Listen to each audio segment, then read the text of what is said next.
Welcome to episode 231 of the Brainy Business, Understanding the Psychology of Why People Buy. In today's episode, I'm so excited to have Dr. Matt Johnson back on the show to talk about his new book, Branding That Means Business. Ready? Let's get started. You are listening to the Brainy Business Podcast, where we dig into the psychology of why people buy and help you incorporate behavioral economics into your business, making it more brain-friendly. Now here's your host, Melina Palmer. Hello, everyone. My name is Melina Palmer, and I want to welcome you to the Brainy Business Podcast.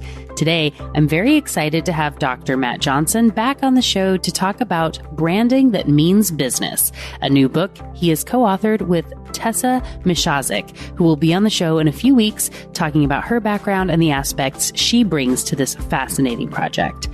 Matt was on the show first in 2021 talking about his other book, Blindsight, which he co-authored with Prince Guhman, who was also on the show last year. Don't worry, links to all these episodes and more will be waiting for you in the show notes.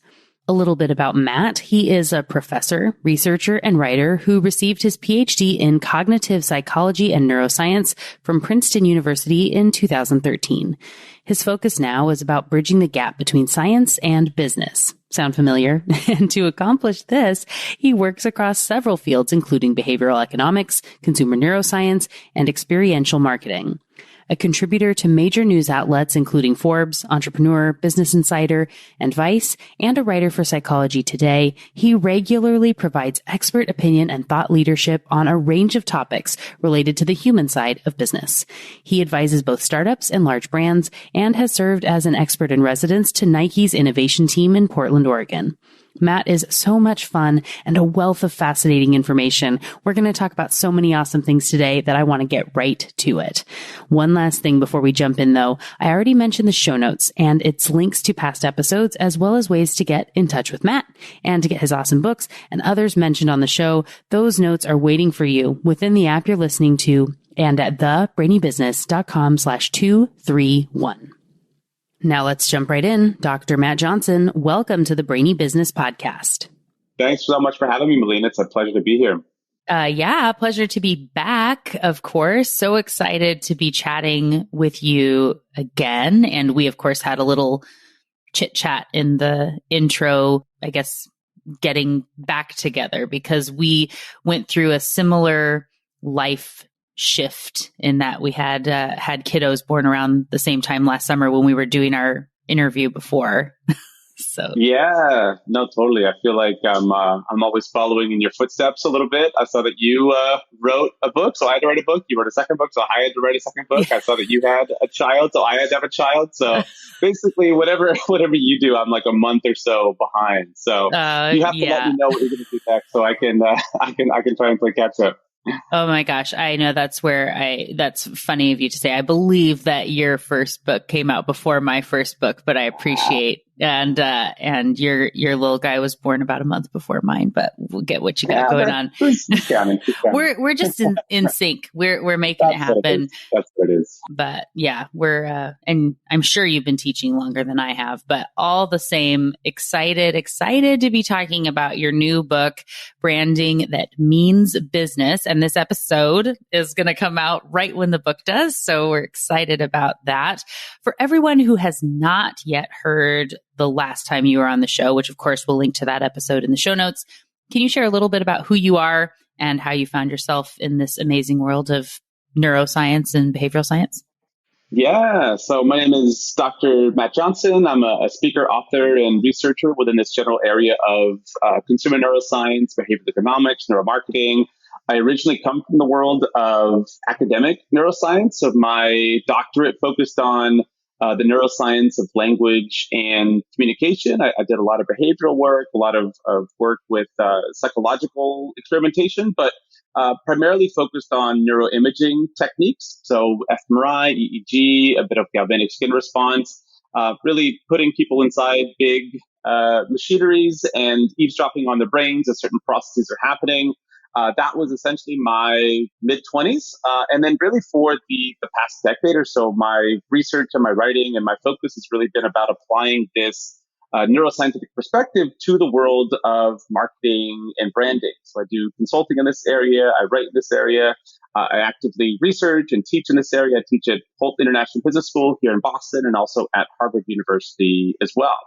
So Blindsight was the first book, which was really written for the consumer on really what is going on in the brain as we are navigating the consumer world. It's organized really by different mental faculties: sensation, perception, memory, learning, judgment, decision-making, sociality, our responses to novelty. And then the second book is really going upstream a little bit because we know this entire interaction that's happening at the level of consumer neuroscience in terms of our responses to advertising, responses to content, happens within a human to brand dynamic. And so this is written primarily for the business practitioner, really on how to build brands that can create these enduring bonds with consumers and markets. So that's the focus of this the second book. Awesome. Thank you for the background there. And like I said, Matt's episode when he was on the show before will be in the show notes, as well as your co-author on the first book, Prince. His episode will be linked in the show notes as well. And I'm going to be talking with Tessa, co-author on this book as well, which will also be linked, maybe after the fact. I think we're going to have Tessa's episode come out after this one, but so many amazing people doing really cool work. And one of the things that I love about, I'm going to say all your books, is that they have so many interesting brand stories and associations. And, some we've heard of, right? We've got the Pepsi challenge and New Coke. You got to do it, right? It's such a staple sort of example. But then, it's little things about Kit Kats or Tommy Bahama and all these brands, the Birkin bag and little things that are just bites. And you do such a great job of telling a story, moving on, telling a story. Here's the point. Next, helping you get what the point was. And then you get to learn a little bit about how you might do that yourself and then move along. So as a person who clearly struggles with brevity, I'm curious if that just comes naturally to you to put in the stories that way. And now that I've seen it in both books, I'm going to assume this is a you thing, that you're the lowest common denominator that allows for this to happen. But maybe I'm wrong. Do you have any thoughts or insights on how that has come together? Well, thank you. Thank you for noticing that. Thank you for the compliment there. I think that's one of the things that I most appreciate in the books that I read is clearly being exposed to new and interesting examples that I haven't heard before, but then really having those examples along a sort of a longer stream of information and ideas and application that's constantly coming. And I think you probably know this, as well as having read so many behavioral science books, so many psychology books, that there tends to be a lot of, similar examples that are, trotted out, from time to time. And of course, as you say, there's some classics that are just so hard not to include. But at the same time, it's really fun to dive into much more niche areas as well, and really catching, even the most seasoned behavioral science reader maybe a little bit off guard. And so I think that's one of the goals when I sit down is clearly trying to write for as broad an audience as possible within popular science, but then even for very niche readers that are just about behavioral science and really have read, every BE book front to back. What are they going to learn that's going to be very new, both from the standpoint of concepts, but also from examples as well. Well, and I always like to have, when there's an author on the show, which happens a lot with these interviews, is to get tips. I know that lots of people listening aspire to write a book, or just any type of content creation these days is such a huge part of what we do. So how do you go about finding those unique stories? Do you just have access to them because of the, work you do in teaching, or, what's your go-to research path, I guess, to figure some of those things out? Yeah, it's a really good question. And this is something that I've sort of worked at over the years. I think once I'm in the process already of writing a book, there's sort of a lens that's developed, and that's the sort of a theme of the book. And then as I essentially go through life, I sort of apply that lens almost to everything that I encounter, whether that's scrolling through Twitter, whether that's looking at articles online, whether that's talking to people, talking with friends. There's always things that sort of get picked up by the net of content consumption that is going to be sort of in line with this general theme. I also just have sort of this habit of just noting just things that I find interesting that may not be necessarily on theme, but I have this huge sort of scrapbook in my Google Drive of like this interesting example or that interesting example or this screenshot of an article or this research finding that, I just think is interesting, maybe in its own right, that don't fit in this theme that, maybe, 6 months down the road, a year down the road, it can be a great hook for an article. It can be a great example to bring into a research article I'm writing or a blog piece that I'm writing, or as it happens sometimes, into a book. And so I think it was Nora Ephron that has this great quote, this sort of family heirloom that's been passed on, which is everything is copy. And that's something that I've tried to bring into my writing style, that every experience you have consuming content is, potentially going to feature in some sort of written word. And that's sort of the philosophy that I've taken as I go about the writing process. Awesome.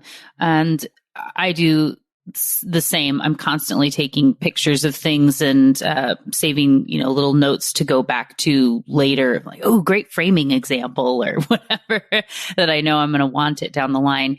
As far as articles and research, or like you said, Twitter or whatever, do you have any go-to that people who are interested in, and I would say interesting business case studies, which I think a lot of people listening on the show have interest in, those kind of obscure, interesting case studies. Do you have any go-to outlets that you recommend?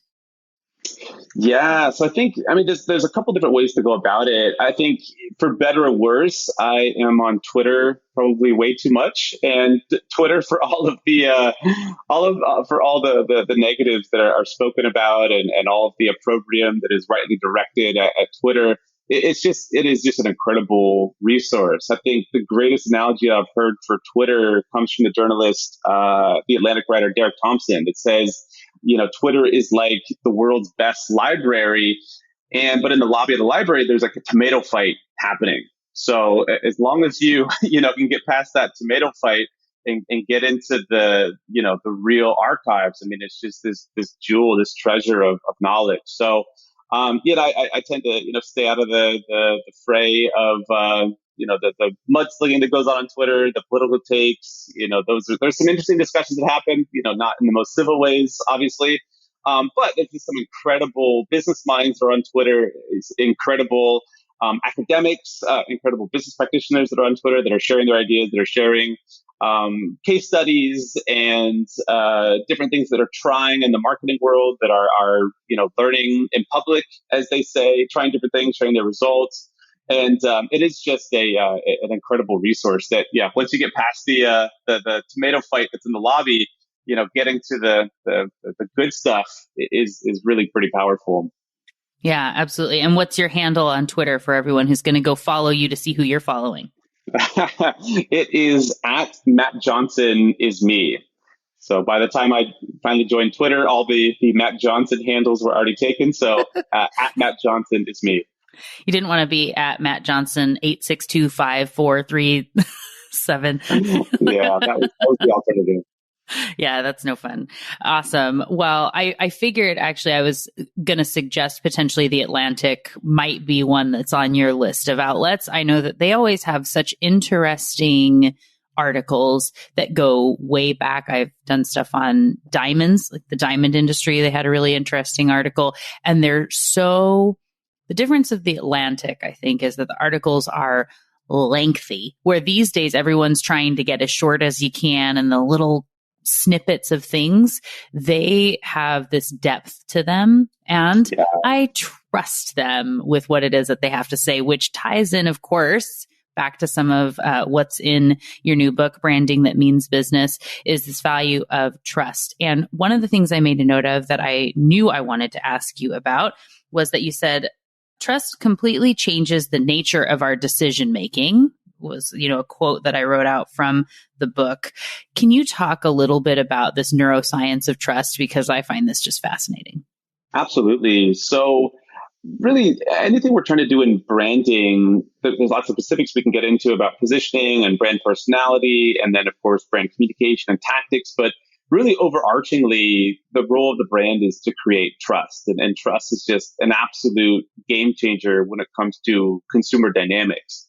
I think that's a statement that probably won't surprise a lot of marketers, won't surprise a lot of business practitioners. But it's worth noting just how deep it goes in terms of actually altering the fundamental terrain of consumer decision making. So, as you know, probably all too well at this point, Melina, being knee deep in behavioral science, we have these two very general systems for decision making. Classic sort of thinking fast and slow. System one being our sort of quick, intuitive decision making. We have system two, which is much more deliberative, much more analytical, and also much more resource intensive. And it's a good caveat that, of course, human decision making is much more complicated. It's not the only lens by which we can view human decision making, but it is a very useful model. And one thing that we see in terms of trust in this dynamic of consumer decision making is this huge shift towards more sort of system two deliberative decision making when we're interacting with both an individual that we don't trust and a brand or organization that we don't trust. We are much more system two oriented. We're much more demanding of facts, much more needing to go on, third party review sites, Yelp. We need to, talk to all these other individuals, build a case for actually going with this brand or believing this brand. Everything's much more system two oriented. And we have good evidence at this point from neuroimaging studies that when trust is layered into this dynamic, really the entire decision-making process shifts from being very system two oriented to being system one oriented and happening much more naturally, much more free flowing with much less deliberation and sort of analytical thinking. And really kind of the analogy to use there is, imagine this message comes to you of a new movie to watch and you've never heard of this movie. You get this recommendation. And imagine, scenario one, this movie comes from a complete stranger, sort of just plucked out of thin air. You should watch, XYZ movie. And you're not going to be very compelled to do this. You'd want to, get some outside data, get some outside information to sort of weigh in on that. But let's say that same exact message from this previously unknown movie comes from a close, trusted friend. You're likely not going to need to go on Rotten Tomatoes and go to all these third-party review sites and really think about it. If it comes from a good friend that knows you on a qualitative, organic level, you're just going to go with it. And that's exactly the dynamic that we see in the consumer world. When information or an advertising claim comes from a brand that you trust, it's much more system one oriented, and it just changes the decision-making apparatus to make it much, much easier and much more free-flowing. Yeah. Okay. I've got another one here. Another favorite quote. That was one of these two. As I was going through and reading, it's like, I have to keep stopping to write things down because there's such nice little Twitter type quips in there. But a company with a great brand gets to play the game of capitalism on easy mode. I think that just sums it all up really, really well. Right. So, from what I gather from what I had read in the book and what you're talking about here, just sort of to summarize.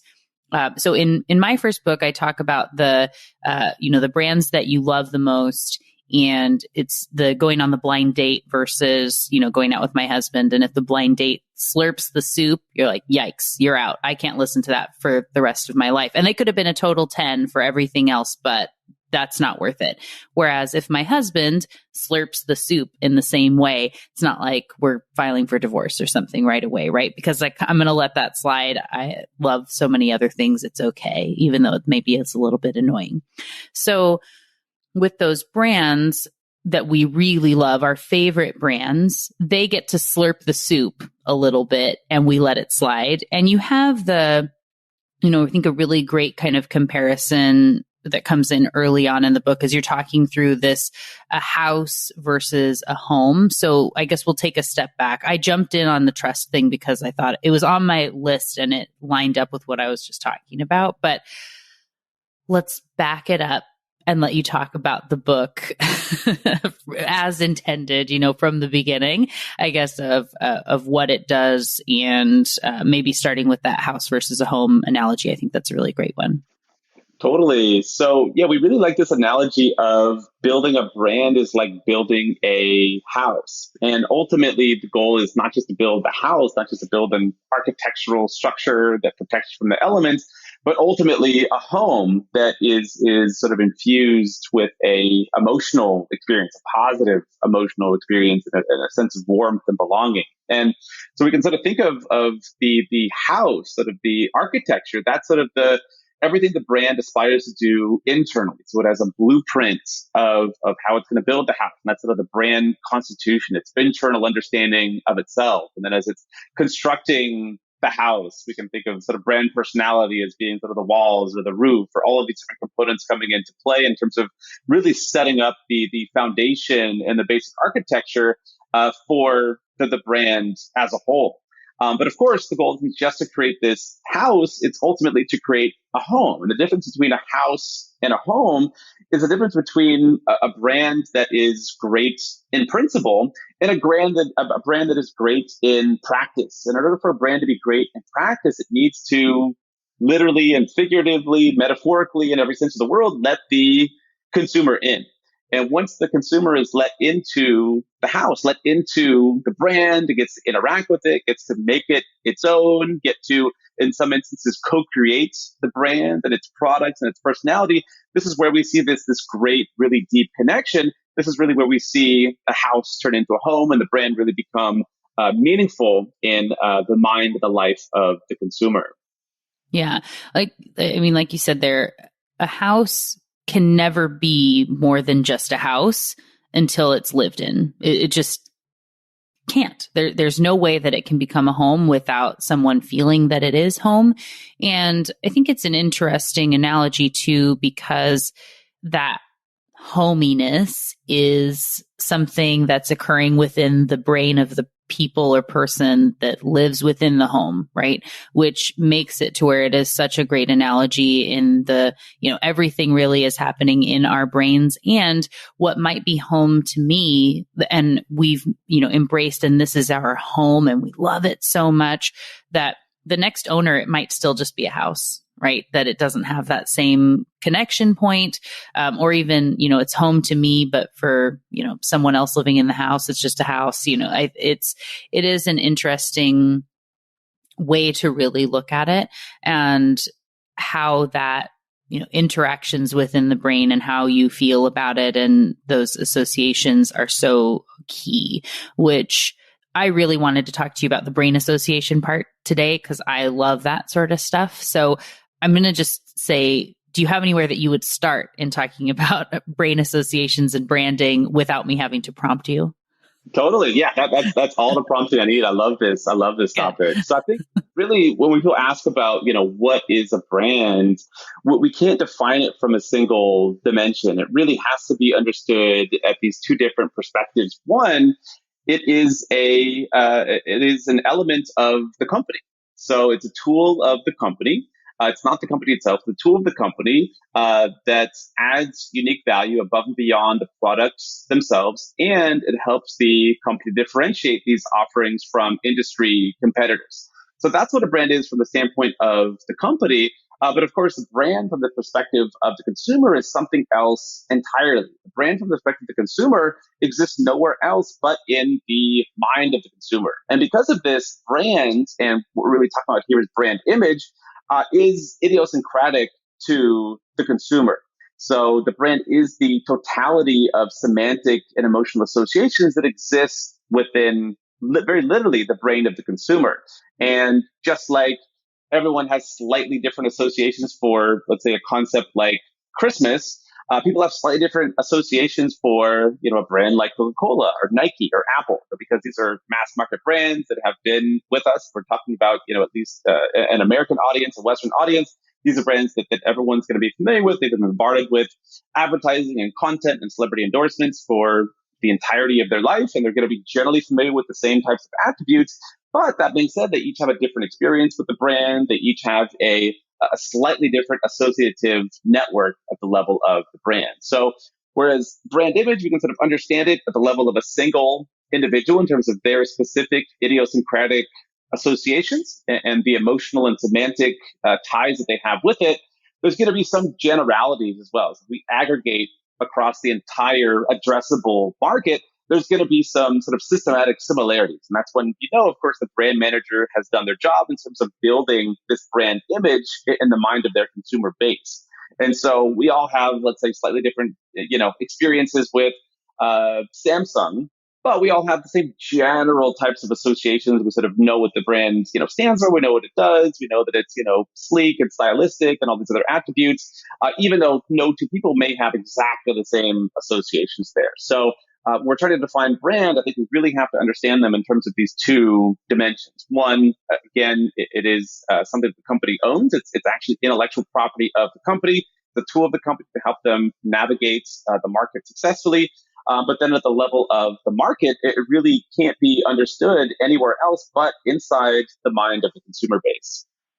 And so, you talked about you have to let the consumer in, and to be a home type of a brand, they have to, when they can be part of it, it makes a difference. And that also, I think, builds on this perception is reality sort of thing, right? So the marketing department can be saying all of whatever they want and saying, we are this, but if the general public sees you as something else, that's what you are, right? You are that's where some of the actions versus words and understanding those perceptions. And sometimes you need to know what those associations are so that you're able to either change them and know that that is definitely not what we want to be. And we need to really focus on what we're truly about and help people to see that. Or you embrace kind of that which you are in the world, even if that wasn't what you intended to be. Do you have some examples that can kind of share on both or either side of that, brands doing that? Totally. So the brand really at the level of the consumer base is, again, sort of the totality of the emotional and semantic associations they have with that.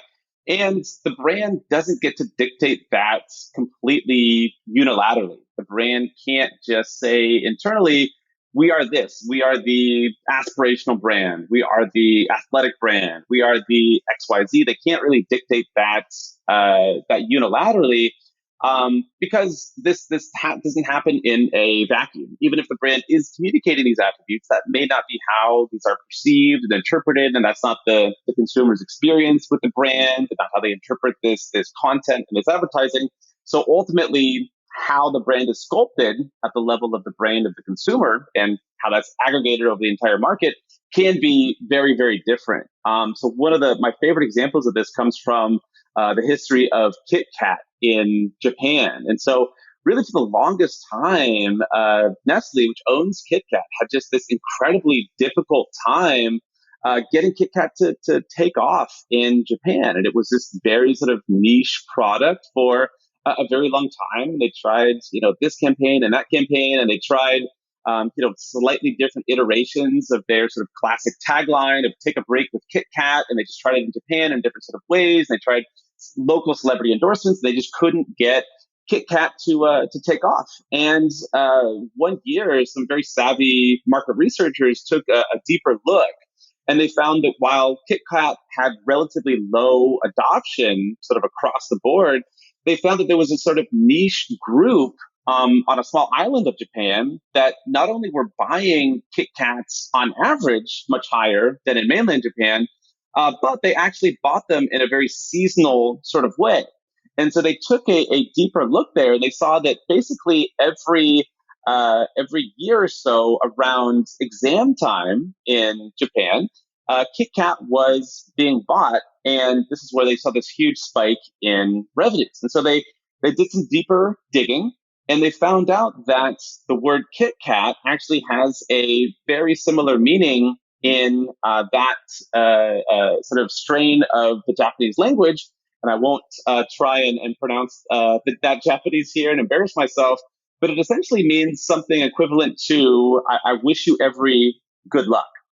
it's a gesture of sort of good faith, of good intentions for somebody as they go through a potentially difficult time. And so what they figured out pretty quickly is that Kit Kats weren't being appreciated for take a break with Kit Kat. It was actually quite the opposite, where Kit Kat was being given as a good luck charm as these students were going into their exams. And this was like a light bulb moment for Kit Kat. And so what they did is they utilized this insight and they began to build on it. And they began to run a few campaigns, which were designed around sort of giving Kit Kat as a gift for people, to sort of as a gesture of goodwill, especially among exams, especially amongst younger people. They shifted their packaging from what they had sort of classically to now featuring cherry blossoms, which in Japan is sort of a gesture of good luck. And it's spring. You pass through this difficult time of the winter. Now it's the springtime. And so they completely changed their positioning with Japan. And I forget the statistics offhand, but it's something like 50% of every college student in the past year has eaten a Kit Kat bar at this point in 2022. And so it's this complete light bulb moment that they had from a very unexpected source. And really, if we're looking back at the success of Kit Kat in Japan, and it's, again, to this day, incredibly successful, it really was this realization that everything that Kit Kat was trying to do in terms of positioning their product in this very sort of top-down, unilateral, from central headquarters to different parts of the world, wasn't working. It was being interpreted as being something very different. They essentially got pretty lucky there that it happened to resonate in a very niche way. But to their credit, they dug deeper, they found a way to scale that, and it's sort of the rest is history in terms of Kit Kat's success in Japan. I loved this story, and I'm glad that it's the one you brought up because it's what I was thinking of. I would have made you tell it anyway if you would have talked about something else. It's such a good analogy. And so the metaphor that was bubbling up in my brain, right? I was thinking about this as you were talking. I think so often companies and people, because of this system one, system two dynamic, we end up really making things so much harder for ourselves than they have to be, right? We are just trying so hard to swim upstream, just forcing what we think we should be. Whereas if you just sort of let go and have the current take you, you can get to some place that's so much more meaningful and so cool. If you, again, let the consumer be part of that process and see where they take you. It's a scary thing. It is scary to let the current take you away and know that it's not where you were intending to get to. But when you do it right and you really embrace that, it can just make such a huge difference for a brand.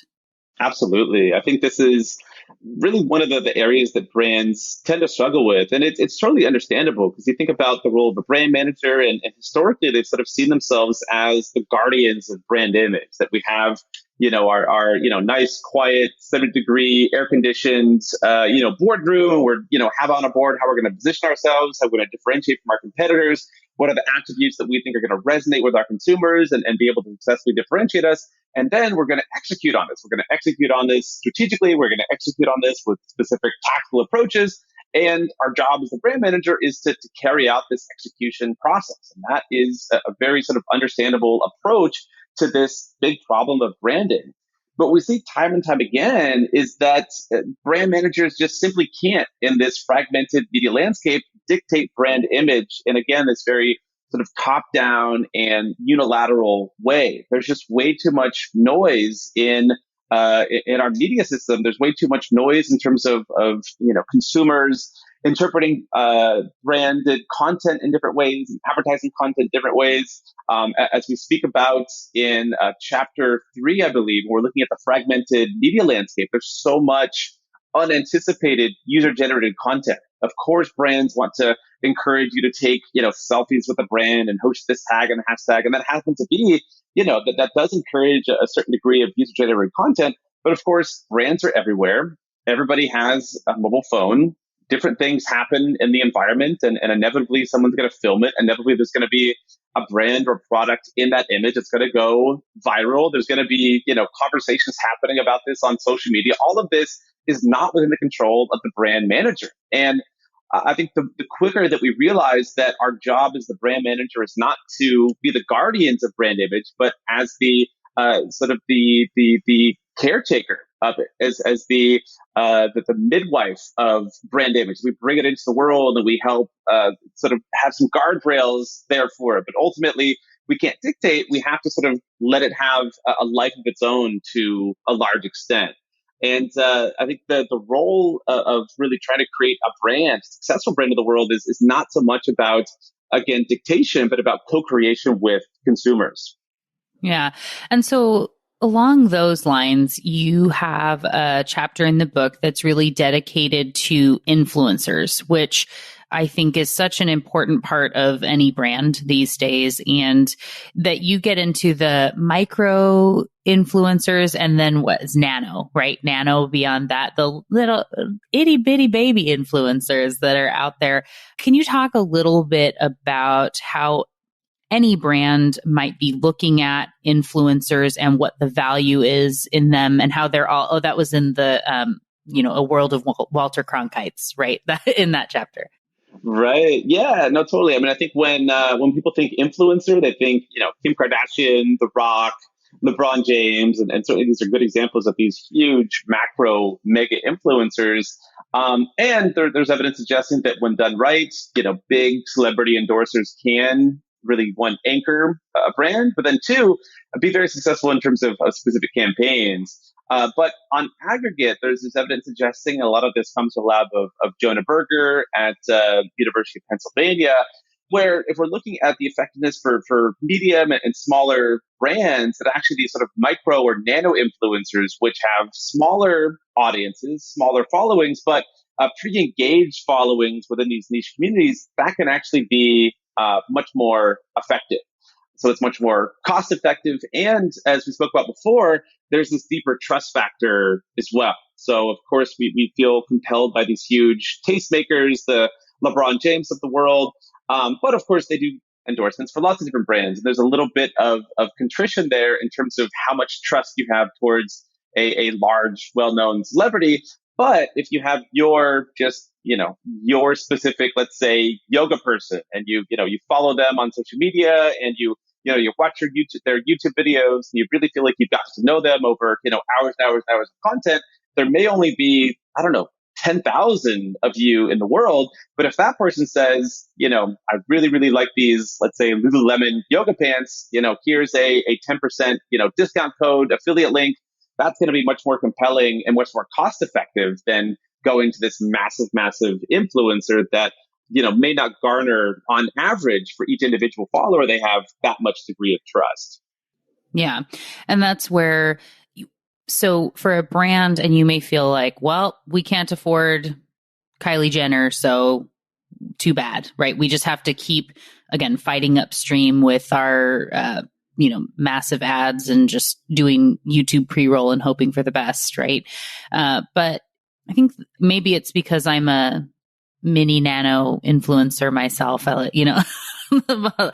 but like this little baby brand that you're here listening to, I think that there's so much value in the people that you can support, and knowing so many podcasters that would love to be able to have a partnership with a brand that means something to them, right? And I've had plenty of people ask about sponsoring the show before, but it's something that's so obscure. I'm not going to do it, right? I'm not going to just have like, this is brought to you by mattresses, the one you hear on all these, or something totally random, because it doesn't make sense for the audience, right? But if there was something like Shopify or LinkedIn or whatever, like I'd be all over that because it's total fit, right? And makes sense. And it would be amazing. I would talk about it all the time, and it's something I use. It's so great. And anybody that loves their own brand and is building something would be so authentically excited about working with you.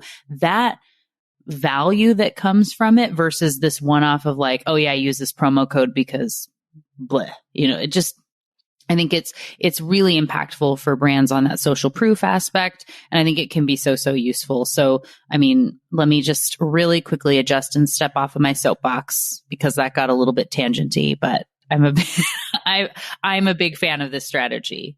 No, totally. And just in case anyone from Shopify or LinkedIn is listening in from their ad team, Melina would make a fantastic A fantastic brand partner. For Thank sure. you.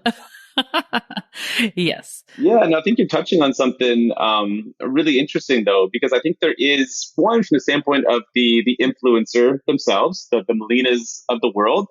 Certainly, that consumers are going to feel that level of authenticity, that level of believability. That when you do the ad and you're like, oh, this episode is sponsored by so and so. I mean, of course they've listened to podcasts before. They know the quote unquote personalized ads that people do. But when it's someone they feel like they know, you're a long time listener, they can feel and thoroughly believe that you're actually behind the product that you're endorsing. And it's a little bit more difficult to measure, but clearly that has an impact on the consumer experience and ultimately the uptake.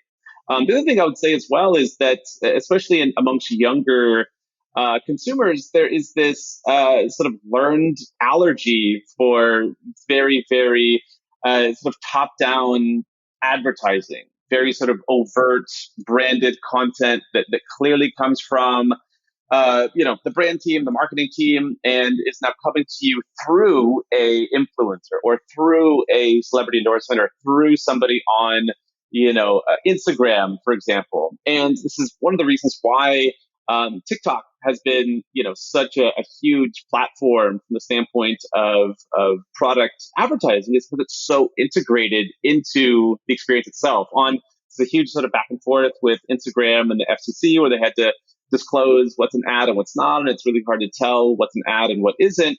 But if you look at a platform like TikTok, it's so much more integrated, where of course they're, dancing around with, a shampoo bottle, for example. And is this a branded, piece of content, or is this just, their unique style of TikTok dancing?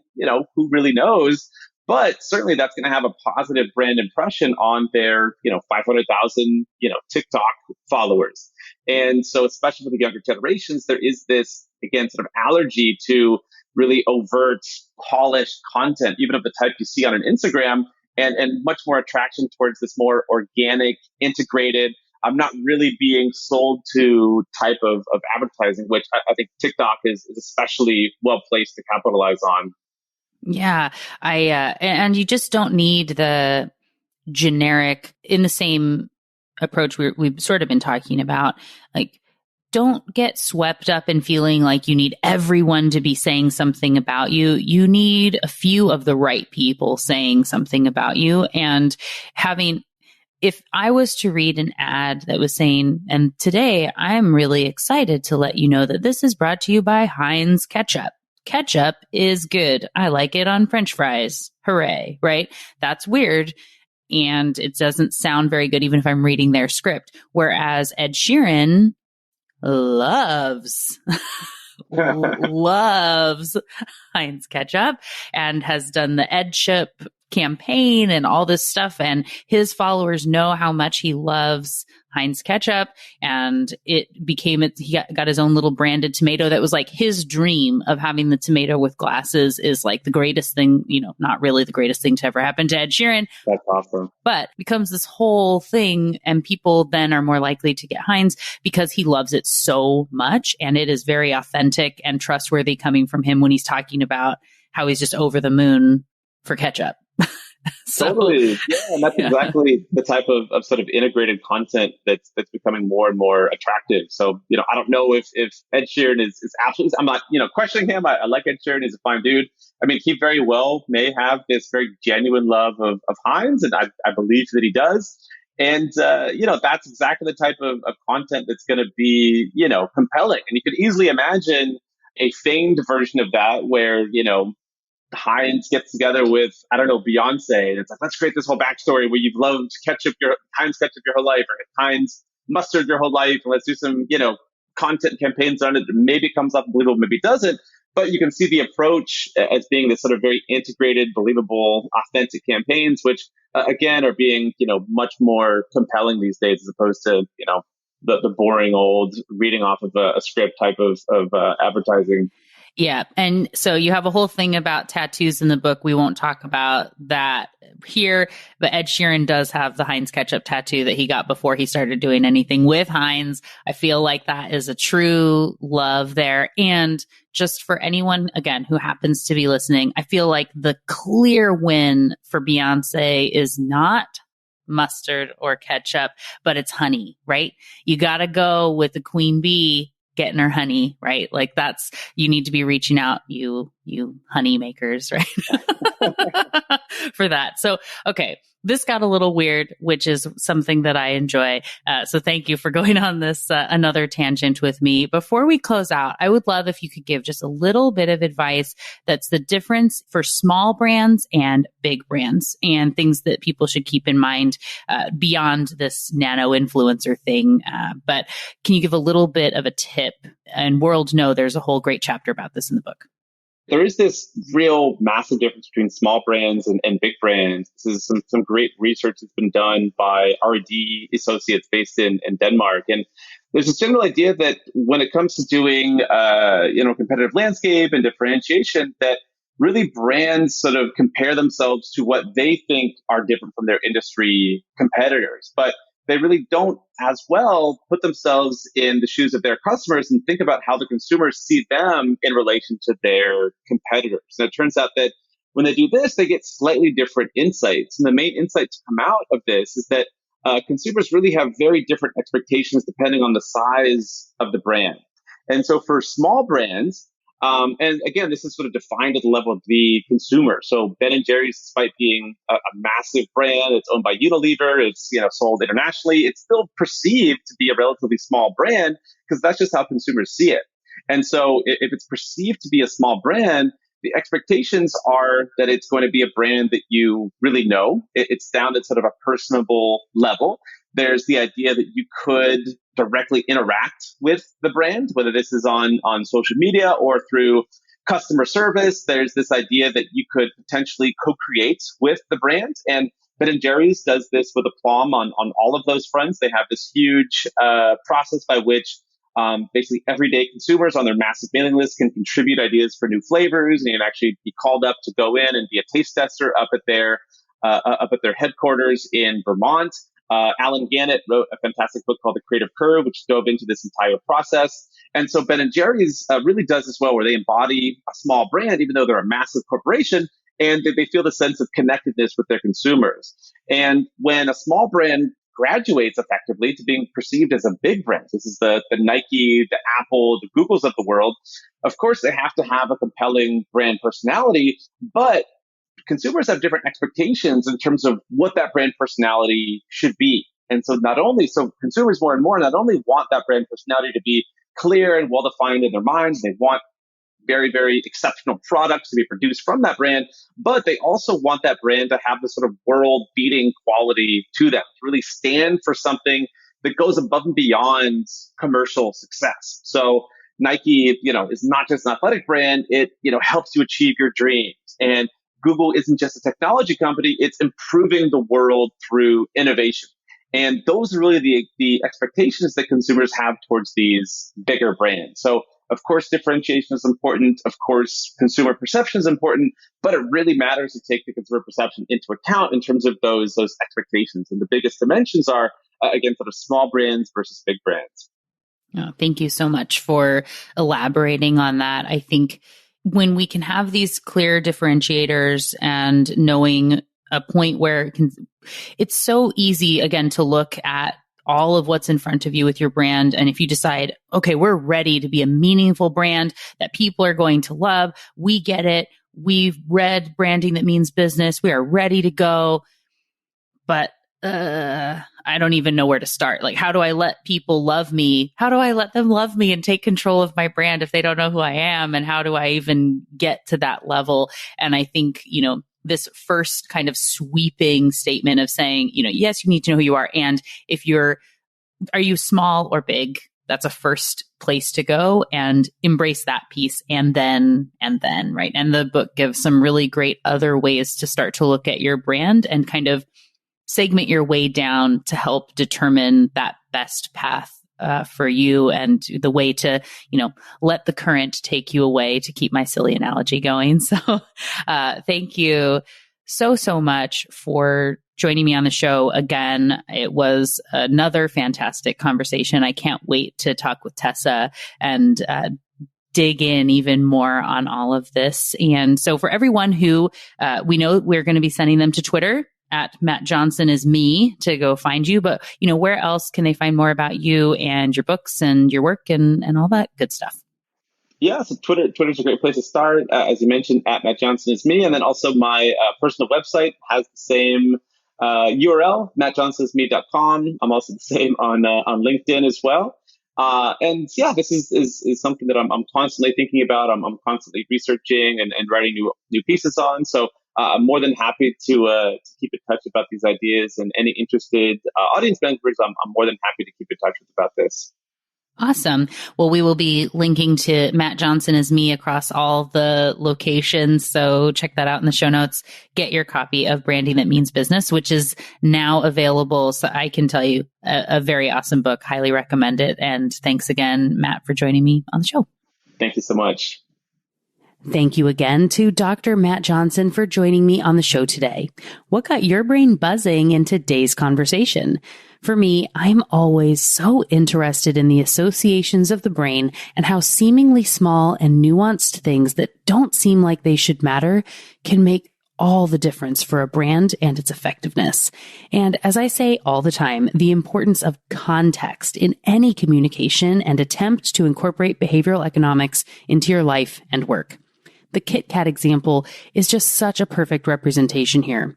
When you see lackluster sales or an unexpected spike, it's so worth looking into to see what might be going on. What are people talking about? And how can your brand be a key part of the culture? The nuance of language and brain association is so key to the conversations that people are having and how your brand resonates, regardless of how large you are. You don't have to be a global corporation for this to matter. And this is why Tuesday's refreshed episode number 230 was all about my tips for creating a brainy brand. In that episode, I gave examples of the sales for Mars bars going up when the Mars rover launched, and insights into these small brain associations across lots of other things, and thinking about method acting and how it ties in. It's a really fun episode, really one of my favorites. Another one of these examples that is super fun and didn't make that episode is one of the tourism in the country of Norway. Did you know that in 2014, tourism to Norway increased by over 30% because of a movie? Can you guess what it is? It was Frozen, which is extra fascinating because it's animated and Frozen is set in a fictitious land that's just inspired by the terrain there. But knowing what is going on in the world and finding how you can relate your brand to the current conversation is so key to using branding effectively in your business. And of course, if you're interested in that, you should check out the show notes for the episode, which has links to lots of past episodes, including the one I just mentioned on creating a brainy brand, the one on availability bias, which is all about considering what's going on in the world around you for brain association purposes, as well as Matt's first episode, and so many more. Plus, there in the show notes, you can get links to connect with Matt. And of course, get his books, including the fabulous Branding That Means Business, which just came out this week. It's all waiting for you at thebrainybusiness.com/231. And thank you again to Dr. Matt Johnson for joining me on the show today. It was, as always, a delight to chat with and learn from you. Join me Tuesday to learn all about prefactual thinking. It's going to be a lot of fun. You won't want to miss it. Until then, thanks again for listening and learning with me. And remember to be thoughtful. Thank you for listening to the Brainy Business Podcast. Melina offers virtual strategy sessions, workshops, and other services to help businesses be more brain-friendly. For more free resources, visit thebrainybusiness.com.